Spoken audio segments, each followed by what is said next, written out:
Well, good morning, everyone. As most of you may know, Scott's got COVID this morning, so he's struggling just a little bit. I had to talk to Christy this morning to see how he was. I know he was running pretty hard fever on Friday, but she said yesterday he was finally starting to come out of it. So she said she knew it was bad when he knew he could not go out and referee football on Friday night. So as y'all know, that's one of his big passions, something he loves to do. And Christy had even said that he had told her that he was going to be here on Sunday, and she looked at him and says, "No, you ain't. You ain't going to be there on Sunday." And we thank him for not coming up here and spreading his cookies to us. So, tough morning. I know it's been a harsh week, and I would rather not be the one standing up here in front of you to try to get you all through it today, but we're going to do it.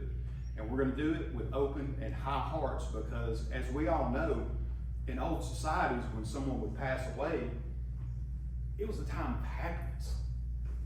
It was a time of joy.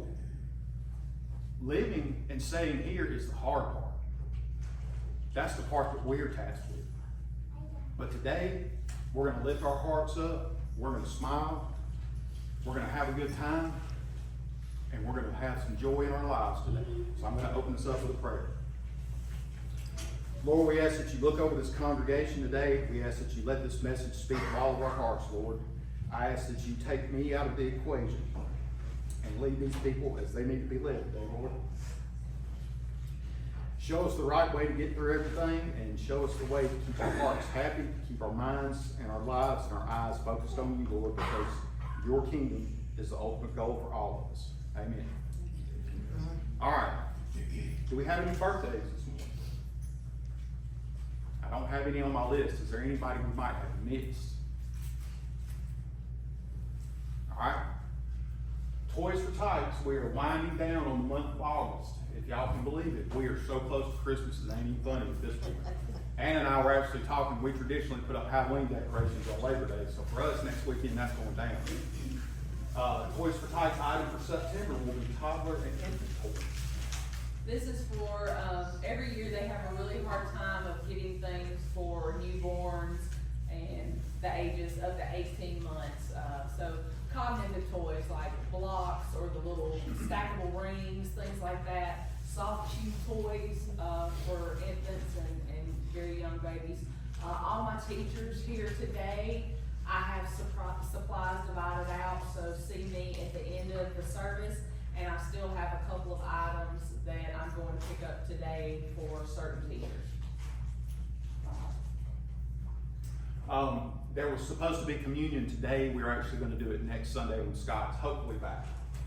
Also, First Wednesday supper is going to be on the 3rd, and I don't have it up there, but the theme is going to be tailgate. And I hate that Ann and I are going to miss that, because that's one of my favorite ones of the whole year. But a sign-up sheet is out over here, if you will. It's a little bit rudimentary. I kind of did it this morning, so if anybody needs to add anything to it, please do so. I'm sure the need for drinks, snacks, desserts, main dishes, whatever you want to put on there will be very welcome. And finally, homecoming's coming up. If you can believe it, we are just over a month out from homecoming, so it will be on the 5th of October. Are there any other announcements this morning? Anything I might have missed? Just remind everybody, we're gonna have a cleanup day on the Saturday before homecoming, which I think is September the 27th.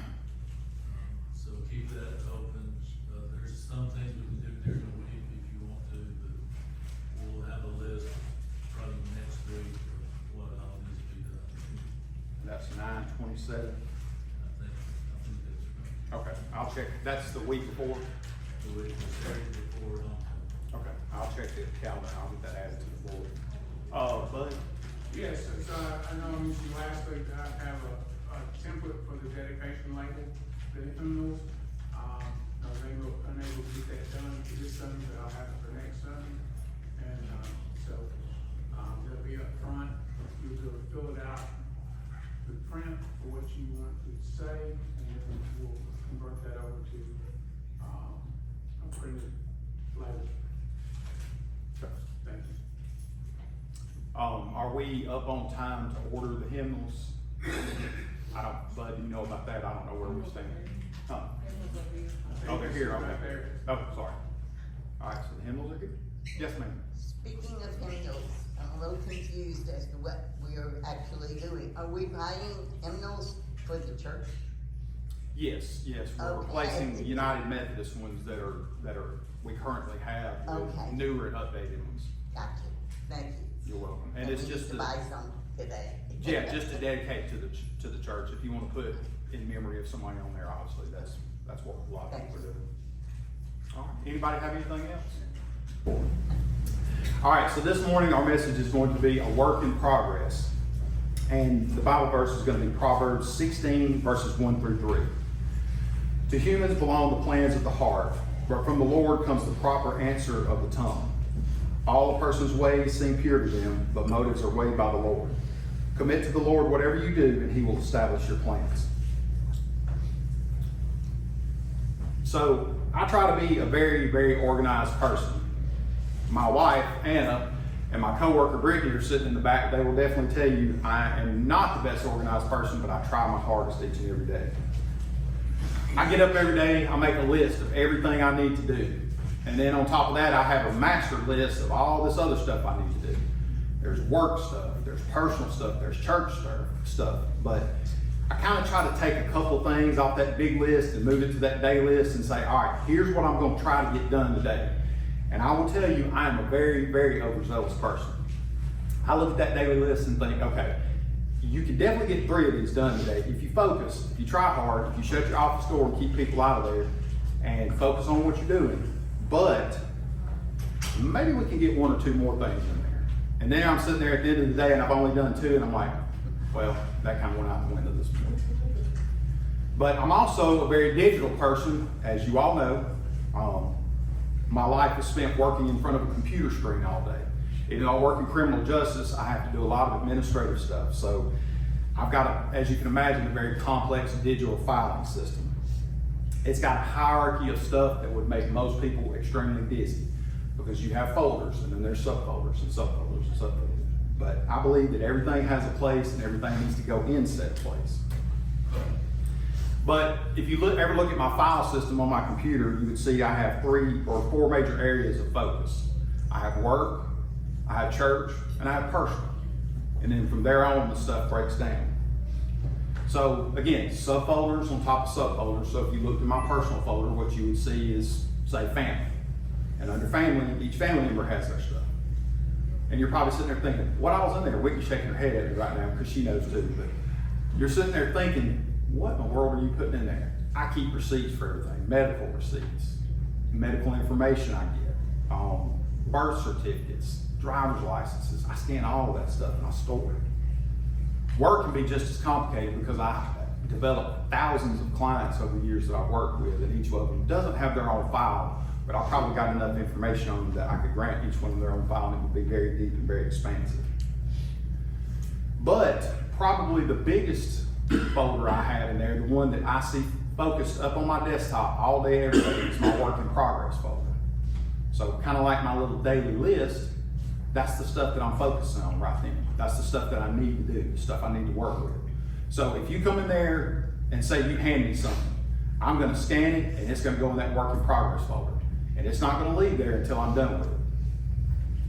Now, Brittany and Anna know this too, but we, as co-workers, share a work in progress folder.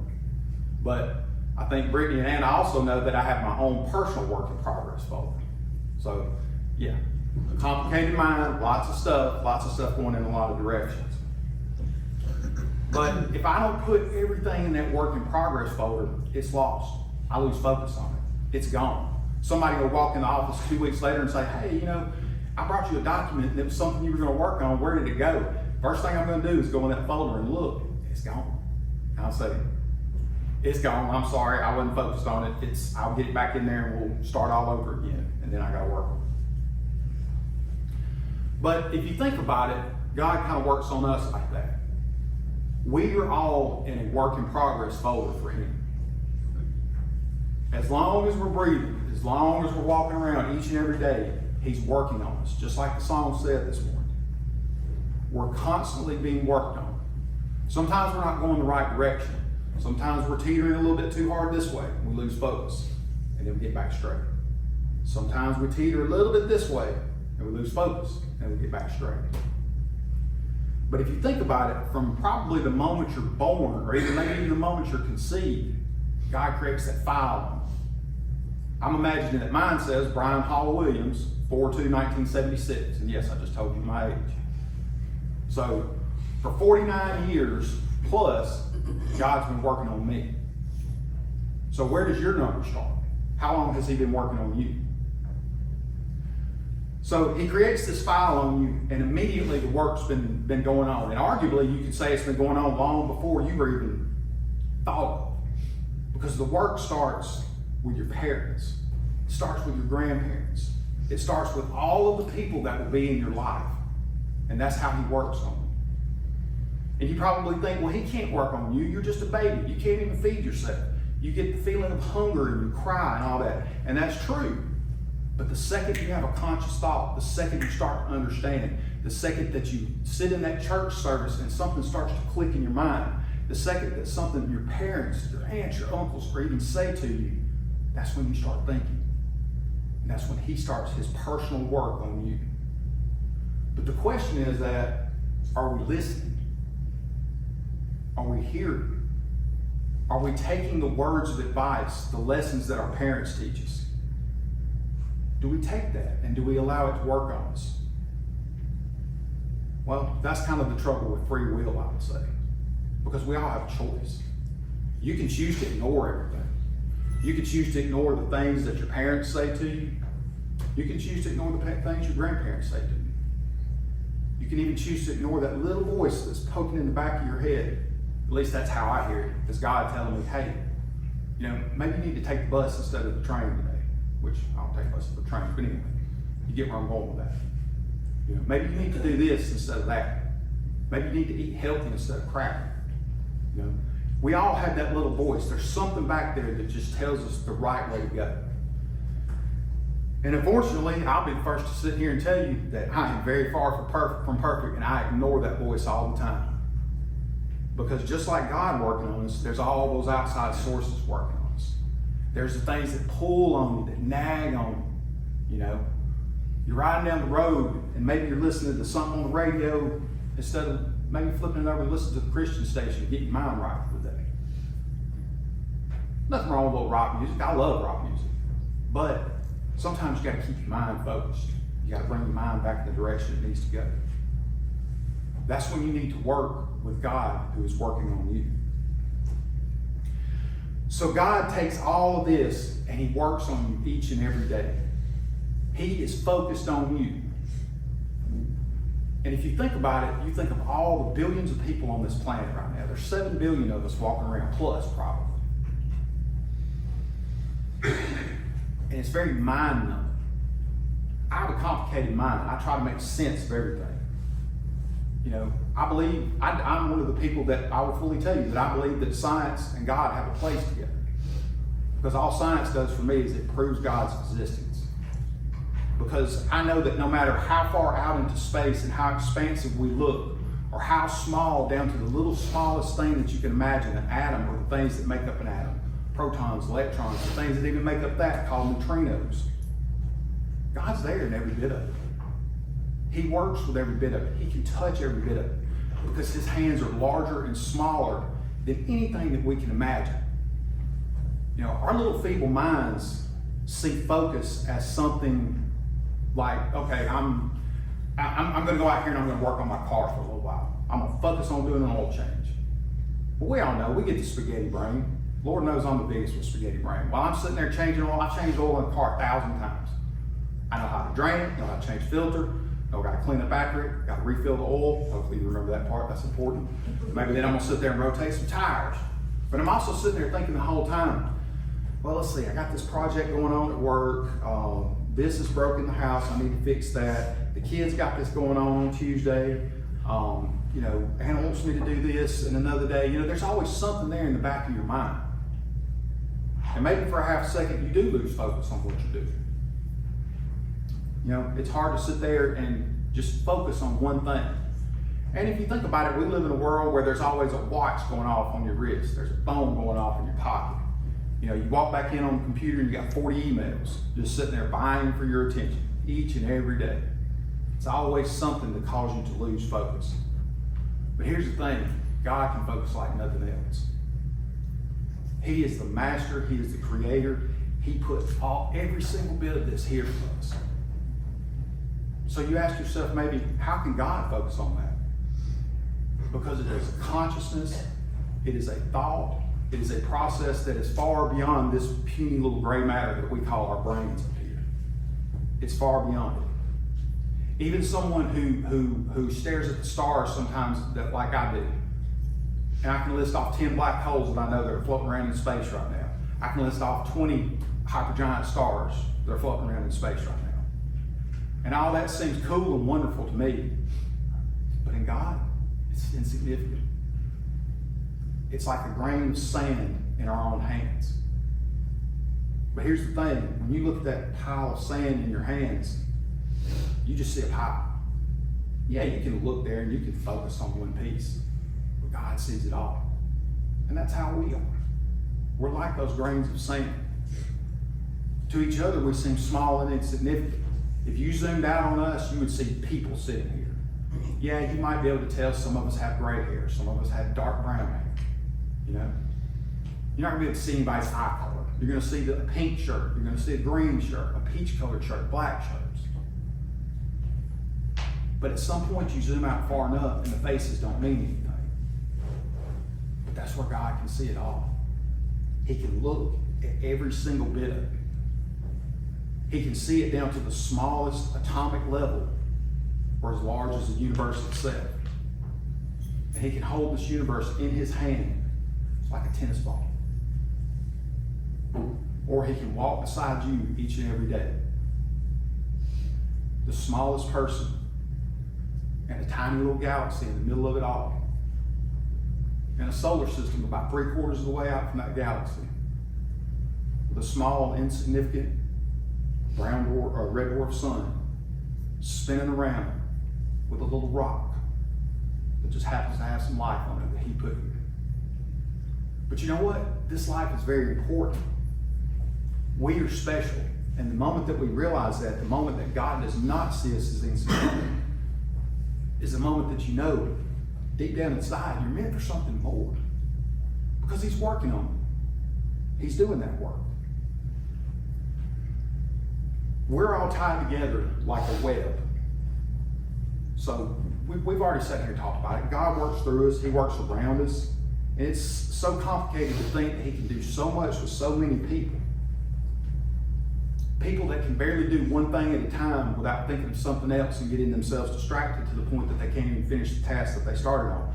God knows I'm like that. I've got more ADHD as I've grown older. But we struggle just to sit here and do this. Hey, look, I did it. Y'all don't know how much I had to practice that last night. But that's my feeble little human mind. As complicated as I like to think I am, God don't have that limit.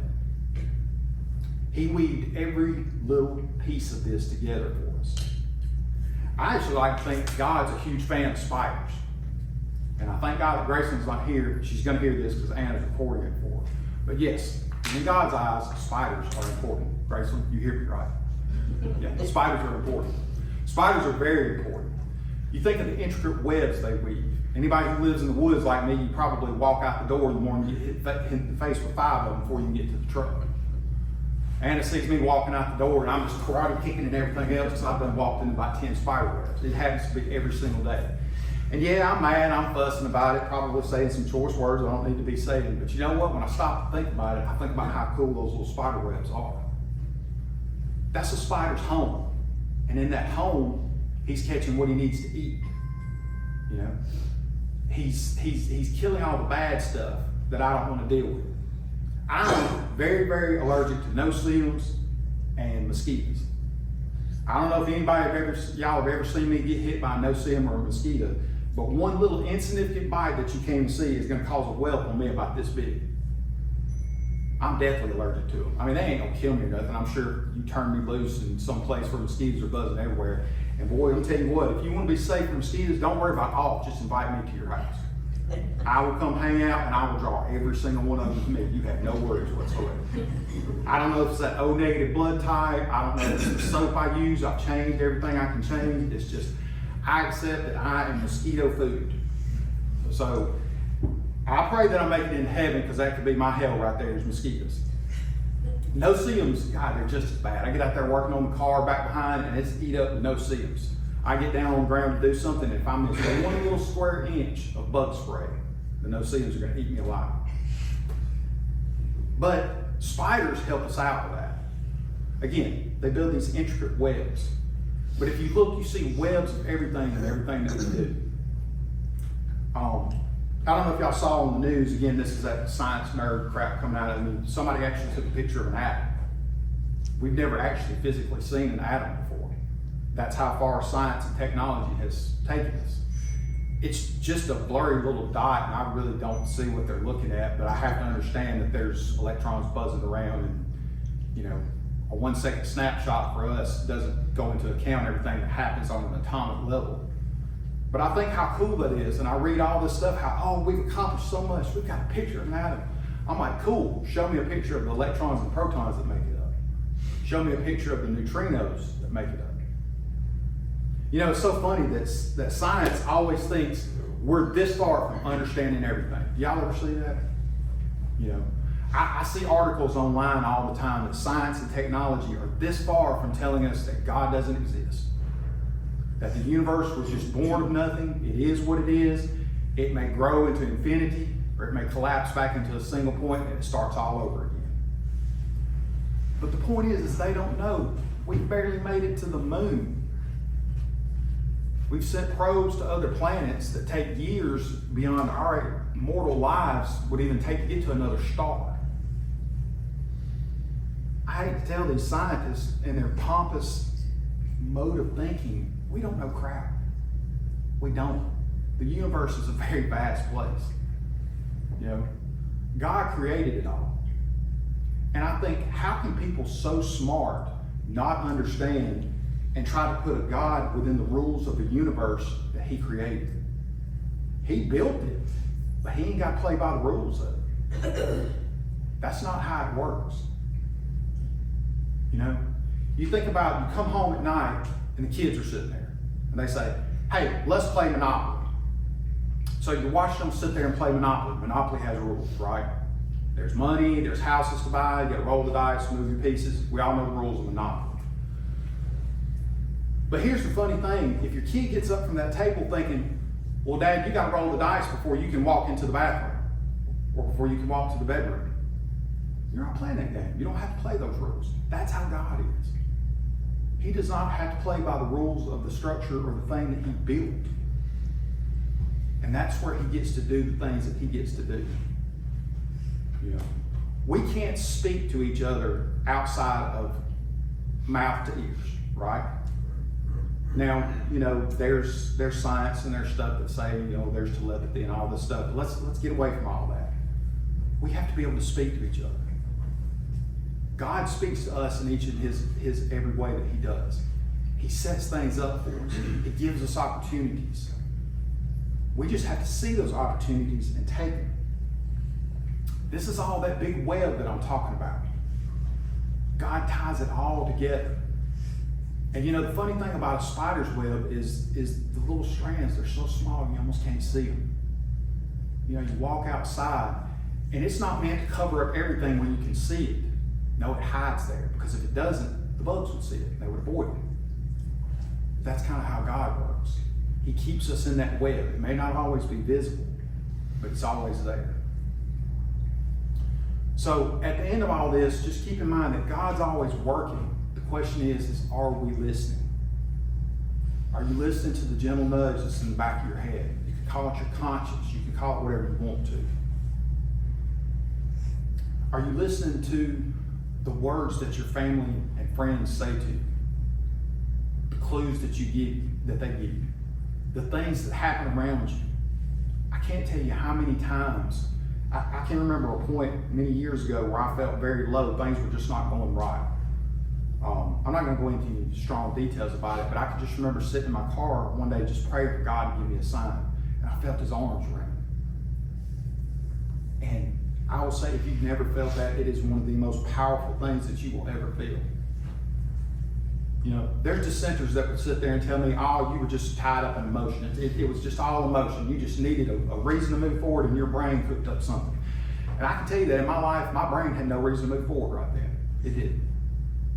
I had loved ones, I had a lot going on, but I also had a lot of hurt. And God fixed that.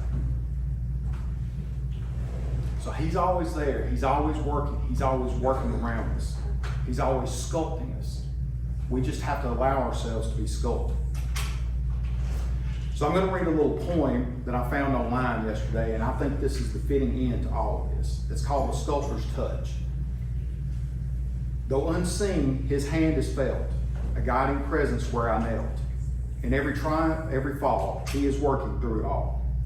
Like clay in an unseen mold, my story his purpose unfolds. Each struggle, each joyful phase, he shapes me in his wise ways. A winding path, a stumbling stone, can't block the seeds that he has sown.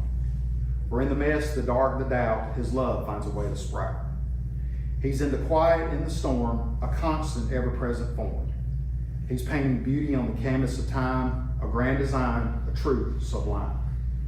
And though I cannot always see the bigger plan he has for me, I trust the potter's patient art to mend and shape this willing heart. Now, I didn't tell you who wrote that poem. And I'm almost embarrassed to say it, but if I think about it, again, this is God's work. This poem was put together by Google Gemini. Now, to me, what I see in that is God can even touch the machines to lead us in the direction we want to go. Yeah, maybe the Terminators are coming to get us one day. But maybe just for a brief moment, and I tried to research everything I could to find who wrote that poem because I'm convinced, and you know, there's some things in it that are a little basic in English and poetry. That's a dang good poem if you sit there and think about it. It shows the simplicity that even God can put a little touch in a machine to give me an answer when I'm just searching for something to close this out today. I just couldn't help it. I thought that was very proper. Thank y'all for listening to me this morning. I know it's been a hard week for everybody. We're going to close out with a song and an invitation. So if anybody would like to come, the altar's always open. And our closing hymn is going to be on page 382. We're doing 1 and 4. We're going to do verse 1 and 3. 1 and 3, I'm sorry.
Said here today, the prayers that were prayed, Lord, just take them into your bosom each and every day, Lord, with us.